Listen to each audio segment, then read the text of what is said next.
காசா தொடர்பாக Donald Trump முன்வைத்திருக்கக்கூடிய புதிய திட்டமும் உறுதி செய்யப்பட்டுள்ள இவர்களுடைய தோல்வியும் நெட்டன்யாகுவுக்கும் இஸ்ரேலிய ஆக்கிரமிப்பு இராணுவ தலைமை அதிகாரி இயல் ஜமீருக்கும் இடையில் நடைபெற்ற விசேட கலந்துரையாடல்களும் இதன்போது இயல் ஜமீர் முன்வைத்திருக்கக்கூடிய மாற்று திட்டமும் காசாவின் முற்றுகையை உடைப்பதற்காக அணிதிரண்டிருக்கக்கூடிய மனிதாபிமான கடற்படை லெபனான் அரசாங்கத்திற்கு இறுதி எச்சரிக்கைகளை வெளியிட்டு மிரட்டலான அறிக்கையை வெளியிட்ட ஹிஸ்புல்லாவினுடைய தலைவரும் லெபனான் பாராளுமன்ற அமைச்சரவையினுடைய முடிவுகளும் காசாவில் உள்ள பணைய கைதிகளை முழுமையாக விடுவிப்பது தொடர்பாக ஐநாவின் பாதுகாப்பு சபையில் முன்வைக்கப்பட்டிருக்கக்கூடிய முன்மொழிவும் இவை தொடர்பான அடுத்த கட்ட நகர்வுகளும்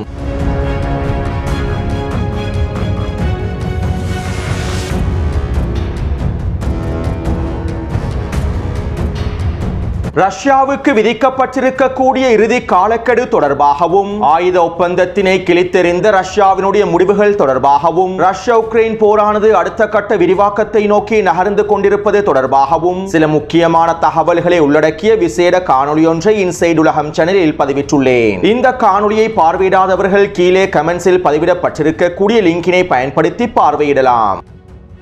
நேற்று மாலை ஹிஸ்புல்லாவை நிராயுதபாணியாக்குவதற்கான முடிவுகளை எடுக்கக்கூடிய லெபனானிய பாராளுமன்ற அமைச்சரவை கூட்டம் ஆரம்பமாகியது.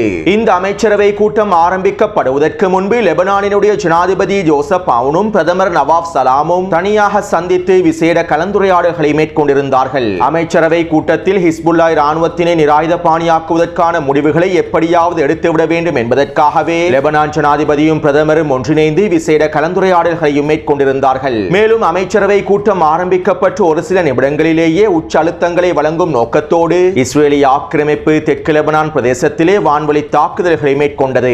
தெற்கு லெபனானினுடைய 3 பிரதேசங்களை இலக்கு வைத்து இந்த தாக்குதல்கள் மேற்கொள்ளப்பட்டிருப்பதாக தெரிவிக்கப்படுகின்றது. மேலும் தெற்கு லெபனானிலே வாகனம் ஒன்றை இலக்கு வைத்து படுகொலை தாக்குதல் ஒன்றையும் மேற்கொண்டிருந்தது. இந்த படுகொலை தாக்குதலில் ஹிஸ்புல்லாவினுடைய உறுப்பினர் ஒருவர் படுகொலை செய்யப்பட்டிருப்பதாகவும் தெரிவிக்கப்படுகின்றது. அத்தோடு லெபனான் அமைச்சரவை கூட்டம் ஆரம்பிக்கப்படுவதற்கு முன்பு அடிமை சவுதி அரேபியாவினுடைய பிரதிநிதிகளும் லெபனான் தலைவர்களுக்கு தொலைபேசி அழைப்பினை ஏற்படுத்தி உச்ச அழுத்தங்களை வழங்கியிருந்தார்கள்.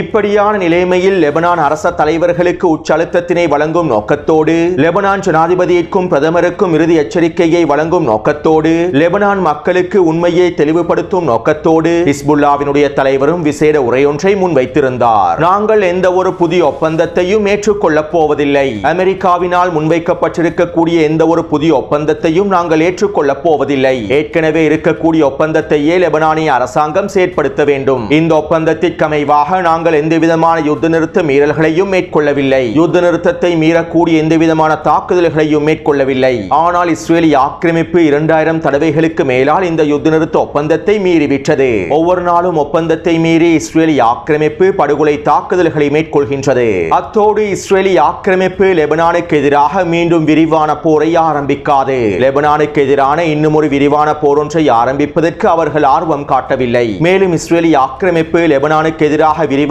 இன்னும் ஒரு போரை ஆரம்பித்தால் நிச்சயமாக இஸ்ரேலிய ஆக்கிரமிப்பிலே எங்களுடைய ஏவுகணை மலைகள் பொழியும். எங்களுடைய ஏவுகணை மலைகள் மூலமாக இஸ்ரேலிய ஆக்கிரமிப்புக்கு நாங்கள் உச்ச பதிலடிகளையும் வழங்குவோம். 8 மாதங்களாக இஸ்ரேலிய ஆக்கிரமிப்பு மீட்டெடுத்த அனைத்து திறன்களையும் நாங்கள் ஒரு மணித்தியாலத்திற்குள்ளேயே சிதைத்து விடுவோம். இஸ்ரேலிய ஆக்கிரமிப்பு வடக்கு பிரதேசத்தின் ஒட்டுமொத்த பாதுகாப்பையும் நாங்கள் ஒரு மணி நேரத்திற்குள்ளேயே சிதைத்து விடுவோம். இவ்வாறு ஒரு மணி நேரத்திற்குள்ளே இஸ்ரேலிய ஆக்கிரமிப்பின் ஒட்டுமொத்த பாதுகாப்பையும் சிதைப்பதற்கான தாக்குதல்களை மேற்கொள்ளக்கூடிய திறன்கள் இன்னும் எங்களிடம் காணப்படுகின்றன. தற்போது அமெரிக்காவும் இஸ்ரேலிய ஆக்கிரமிப்பும் லெபனானை பலவீனப்படுத்துவதற்கே விரும்புகின்றார்கள். நாங்கள் எங்களுடைய ஆயுதங்களை கீழே வைத்தாலும் இஸ்ரேலிய எதிரி லெபனானுக்கு எதிரான ஆக்கிரமிப்பு நடவடிக்கைகளை நிறுத்தப் போவதில்லை. தெற்கு லெபனான் பிரதேசத்திலிருந்தும் இஸ்ரேலிய ஆக்கிரமிப்பு வெளியேறப் போவதில்லை. அமெரிக்காவும் சில அரபு நாடுகளும் இதை நீங்கள் செய்யுங்கள், ஹிஸ்புல்லாவை நிராயுதபாணியாக்குங்கள், உங்களுக்கு நாங்கள் முழுமையான ஆதரவை வழங்குகின்றோம், லெபனானினுடைய இறையாண்மையை பாதுகாப்பதற்கு நாங்கள் உத்தரவாதத்தினை வழங்குகின்றோம் என லெபனான் அரசாங்கத்திற்கு உச்சழுத்தங்களையும் வழங்கி வருகின்றார்கள். ஆனால் ஒரு பொழுதும் இவர்கள் இதனை செய்ய போவதில்லை. லெபனான் அரசாங்கத்தை ஏமாற்றக்கூடிய உத்தரவாதங்களையே அமெரிக்காவும் சில அரபு நாடுகளும் வழங்கி வருகின்றன. இதனால் தற்போது ஆக்கிரமிப்புக்கு எதிராகவே லெபனான் அரசாங்கம் செயற்பட வேண்டும். லெபனான் மக்களுடைய உரிமைகளையும் லெபனான் எதிர்ப்பினுடைய பலத்தையும் பறிப்பதற்கு முயற்சி செய்யக்கூடாது. இவ்வளவு நாளாக தெற்கு லெபனான் பிரதேசத்திலே ஆக்கிரமிப்பு மேற்கொள்ளக்கூடிய தாக்குதல்களை கூட லெபனான் அரசாங்கத்தினால் கட்டுப்படுத்த முடியவில்லை. ஆக்கிரமிப்பு இறையாண்மையை மீறக்கூடிய அனைத்து வேலைகளையும் செய்கின்றது. ஆனால் லெபனான் அரசை இராணுவம் எதையுமே செய்யவில்லை. லெபனானினுடைய எல்லைகளை லெபனான் அரசாங்கத்தினால் பாதுகாக்க முடியாது என்று கூறினால் நாங்கள் அந்த எல்லைகளை பாதுகாப்பதற்கான வேலை திட்டங்களை மேற்கொள்வோம். லெபனானினுடைய எல்லைகளை வலுப்படுத்துவோம். லெபனானினுடைய ஒட்டுமொத்த பாதுகாப்பையும் உறுதிப்படுத்துவோம். இஸ்ரேலி ஆக்கிரமிப்பிடமிருந்து தெற்கு லெபனான் பிரதேசங்களை விடுவிக்கப் போவதாக பிரதமர் கருத்துக்களை வெளியிட்டுள்ளார். ஆனால் இவை அனைத்தும் வெறும் வாய் வார்த்தைகள் மாத்திரமே. இஸ்ரேலி ஆக்கிரமிப்பை வெளியேற்றுவதற்காக பிரதமர் என்ன நடவடிக்கைகளை எடுத்துள்ளார்? எந்தவிதமான நடவடிக்கைகளும் எடுக்கப்படவில்லை என்பதே யதார்த்தமான உண்மையாகும். அமெரிக்காவும் இஸ்ரேலி ஆக்கிரமிப்பும் வைத்திருக்கக்கூடிய பொறியை லெபனான் அரச தலைவர்கள் தெளிவாக புரிந்து கொள்ள வேண்டும். லெபனான் எதிர்ப்பில் இருந்து எங்களுடைய ஆயுதங்களில் இருந்து லெபனான் அரசாங்கம் பயனடைய வேண்டும். எங்களுடைய ஆயுதங்கள் லெபனான் அரசாங்கத்தை வலுப்படுத்தக்கூடிய ஆயுதங்களாகவே இருக்கின்றன. அமெரிக்காவினதும் அரபு நாடுகளினதும் கோரிக்கைகளுக்கு அமைவாக எங்களுடைய ஆயுதங்களை சரணடைய வைப்பது மிகப்பெரிய முட்டாள்தனமாகும். லெபனான் ஜனாதிபதிக்கும் லெபனான் பிரதமருக்கும் ஒரு விடயத்தினை தெளிவாக கூறிக்கொள்கின்றேன். லெபனானினுடைய நலன்களை பாதுகாப்பதற்கு நாங்கள் எப்போதும் தயாராகவே இருக்கின்றோம். இதற்கமைவாக நாங்கள் ஒரு தேசிய மூலோபாய பாதுகாப்பு திட்டங்களை விவாதிக்கலாம். லெபனான் அரசை இராணுவமும் எதிர்ப்பும் ஒன்றிணைந்து லெபனானுடைய பாதுகாப்பை பலப்படுத்துவதற்கான வேலை திட்டங்களை மேற்கொள்ளலாம். லெபனானுக்குள்ளே தேசிய ஒருமித்த கருத்து இல்லை என்றால் ஒரு பொழுதும் பிரச்சனைகளை தீர்க்கவே முடியாது.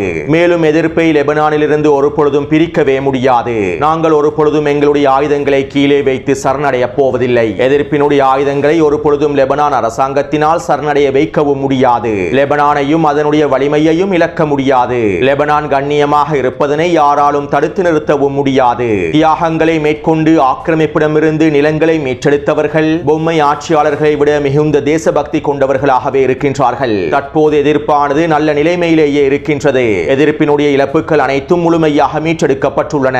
எதிர்ப்பானது கண்ணியமாகவும் வலுவாகவும் இருக்கின்றது. மேலும் தன்னம்பிக்கை மற்றும் உறுதியோடு செயற்பட்டு வருகின்றது. எங்களுடைய போராளிகள் அனைத்திற்கும் தயாராகவே இருக்கின்றார்கள். இறுதி நிலைப்பாடுகளுக்கும் தயாராகவே இருக்கின்றார்கள். லெபனான் மக்கள் அனைவரும் ஒன்றிணைந்து செயற்படும் போது லெபனான் பலமிக்க தேசமாக மாறும். அதே நேரம் ஒரு பகுதியை மாத்திரம் முழுமையாக இழுப்பதனால் லெபனான் ஒரு பொழுதும் பலமடையாது.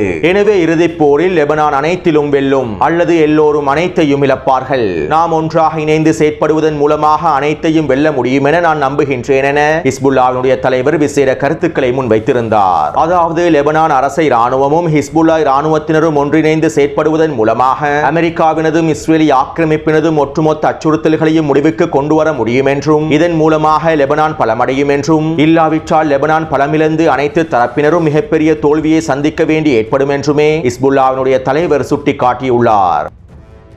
இதைத் தொடர்ந்து லெபனானினுடைய பாராளுமன்ற அமைச்சரவையில் ஹிஸ்புல்லா இராணுவத்தினை நிராயுதபாணியாக்குவதற்கான விவாதங்கள் ஆரம்பிக்கப்பட்டன. மேலும் இந்த விவாதங்களிலே ஹிஸ்புல்லா இராணுவத்தினுடைய பாராளுமன்ற உறுப்பினர்களும் அமல் இராணுவத்தினுடைய பாராளுமன்ற உறுப்பினர்களும் மிகவும் காரசாரமான கருத்துக்களை முன்வைத்திருந்தார்கள். ஹிஸ்புல்லா இராணுவத்தினை நிராயுதபாணியாக்குவதற்காக எடுக்கப்பட போகின்ற முடிவுகள் மிகப்பெரிய முட்டாள்தனமான முடிவுகள் என்றும் இதனால் லெபனானினுடைய எதிர்காலமே மிகப்பெரிய அச்சுறுத்தலுக்குள் தள்ளப்பட்டுவிடும் என்றும் குறித்த விவாதத்தின் போது கருத்துக்கள் முன்வைக்கப்பட்டிருந்தன. அத்தோடு இந்த விவாதங்களின் போது லெபனானினுடைய ஜனாதிபதி ஜோசப் அவுன் கோவப்பட்டு கருத்துக்களை வெளியிட்டிருப்பதாகவும் நிலைமையை கட்டுப்பாட்டுக்குள் கொண்டுவர முடியாத நிலைமை ஏற்பட்டிருப்பதாகவும் லெபனானிய ஊடகங்கள் குறிப்பிட்டிருந்தன. கிட்டத்தட்ட 3 மணி நேரமாக குறித்த விவாதங்கள் தொடர்ந்துள்ளன. இதற்கு பிறகு லெபனான் அமைச்சரவை விவாதங்கள் ஒத்திவைக்கப்பட்டுள்ளன. வருகின்ற ஆகஸ்ட் மாதம் 14ஆம் திகதி அதாவது அடுத்த வாரம் வியாழக்கிழமை வரையில் ஹிஸ்புல்லா இராணுவத்தினை நிராயுதபாணியாக்குவதற்கான முடிவுகளை எடுப்பதற்கான விவாதங்கள் ஒத்திவைக்கப்பட்டுள்ளன. இருப்பினும் இந்த அமர்வுகளை ஒத்திவைப்பதற்கு முன்பு லெபனானினுடைய பிரதமர் நவாப் சலாம் இவ்வாறு தெரிவித்தார். நான் லெபனான் அரச இராணுவ தலைவருக்கு கட்டளையிட்டுள்ளேன். இந்த வருட இறுதிக்குள் அரசு சாரா இராணுவ குழுக்கள் அனைத்தையும் நிராயுதபாணியாக்குவதற்கான வேலை திட்டங்களை உள்ளடக்கிய கால அட்டவணைகளை உள்ளடக்கிய திட்டம் ஒன்றை லெபனான் பாராளுமன்றத்தில் சமர்ப்பிக்க வேண்டும் என லெபனான் இராணுவ தலைவருக்கு கட்டளையிட்டுள்ளேன். மேலும் ஹிஸ்புல்லாவையும் ஏனைய ஆயுத குழுக்களையும் முழுமையாக நிராயுதபாணியாக்கக்கூடிய முடிவுகளில் இருந்து நாங்கள் ஒரு பொழுதும் பின்வாங்க போவதில்லை. அடுத்த வாரம் வியாழக்கிழமை இவை தொடர்பாக நாங்கள் அடுத்த கட்ட விவாதங்களை மேற்கொள்வோம். மேலும் ஹிஸ்புல்லாவை நிராயுதபாணியாக்குவதற்கான முடிவுகளை நிச்சயமாக எடுப்போம் என லெபனானினுடைய பிரதமர் நவாப் சலாம் கருத்துக்களை வெளியிட்டிருந்தார். அத்தோடு லெபனானினுடைய இந்த நிலைமைகள் தொடர்பாக ஊடகவியலாளர் கலீல் நஸ்ருல்லா அவர்கள் இவ்வாறு தெரிவித்துள்ளார். ஹிஸ்புல்லா இராணுவத்தினை நிராயுதபாணியாக்குவதற்கான ஒருமித்த கருத்தை பெறுவது லெபனான் அரசாங்கத்திற்கு கடினமானதாகும். அடுத்த வாரம் நடைபெறக்கூடிய இறுதி அமைச்சரவை கூட்டத்திலும் ஹிஸ்புல்லா இராணுவத்தினை நிராயுதபாணியாக்குவதற்கான முடிவுகளை எடுக்க முடியுமா என்பது மிகப்பெரிய கேள்விக்குறியே. மேலும் இதையும் மீறி ஹிஸ்புல்லாவை நிராயுதபாணியாக்குவதற்கான முடிவுகளை அடுத்த வார அமைச்சரவையில் எடுப்பார்களாக இருந்தால் ஹிஸ்புல்லாவினுடைய பாராளுமன்ற உறுப்பினர்கள் அரசாங்கத்தை விட்டு வெளியேறிவிடுவார்கள். மேலும் ஹிஸ்புல்லா இராணுவத்தினை நிராயுதபாணியாக்குவதற்கான அமைச்சரவை முடிவுகள் எடுக்கப்பட்டதும் ஹிஸ்புல்லா இராணுவத்தினை நிராயுதபாணியாக்கிவிட முடியாது.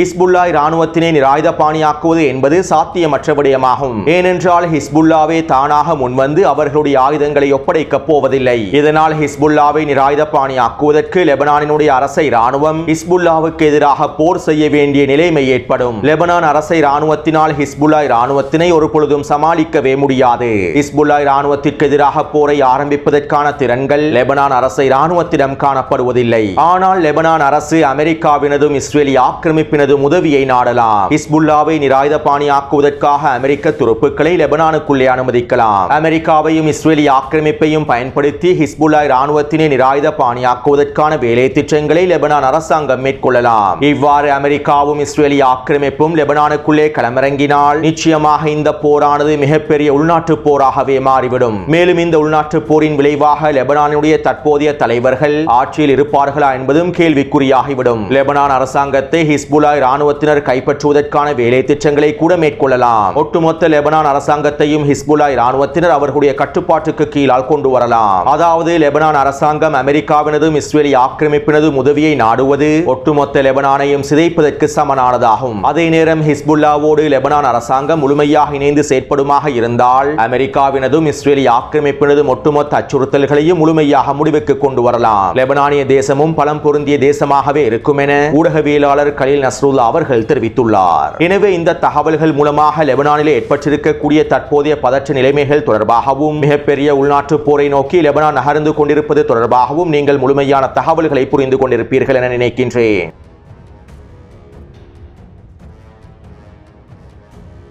காசாவில் உள்ள இஸ்ரேலிய கைதிகளை எந்தவிதமான நிபந்தனையும் இல்லாமல் ஹமாஸ் முழுமையாக விடுவிக்க வேண்டும் என்கின்ற முன்மொழிவுகளை இஸ்ரேலிய ஆக்கிரமிப்பு ஐநாவின் பாதுகாப்பு சபையில் முன்வைத்திருந்தது. மேலும் நேற்றிரவு ஐநாவின் பாதுகாப்பு சபையில் குறித்த முன்மொழிவு தொடர்பான விவாதங்களும் மேற்கொள்ளப்பட்டிருந்தன.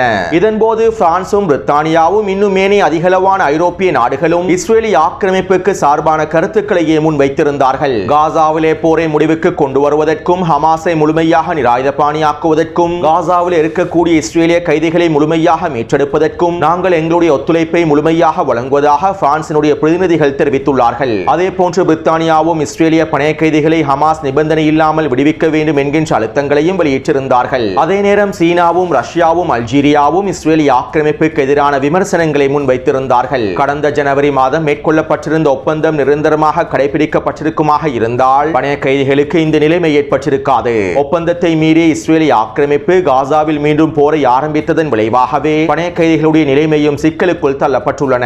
இதனால் இதற்கான அனைத்து பொறுப்பையும் இஸ்ரேலிய ஆக்கிரமிப்பே சுமக்க வேண்டும் என சீனா, ரஷ்யா மற்றும் அல்ஜீரியா நாடுகள் தங்களுடைய விமர்சனங்களை முன்வைத்திருந்தார்கள். அத்தோடு ஐநாவின் பாதுகாப்பு சபையிலே முன்வைக்கப்பட்டிருக்கக்கூடிய குறித்த முன்மொழிவுக்கு அமைவாக காசாவிலே பணைய கைதிகளை நிபந்தனை இல்லாமல் முழுமையாக விடுதலை செய்வதற்கு ஹமாஸுக்கு உச்சழுத்தங்களை வழங்குவதாக அமெரிக்காவும் ஏனைய ஐரோப்பிய நாடுகளும் உறுதியளித்துள்ளன.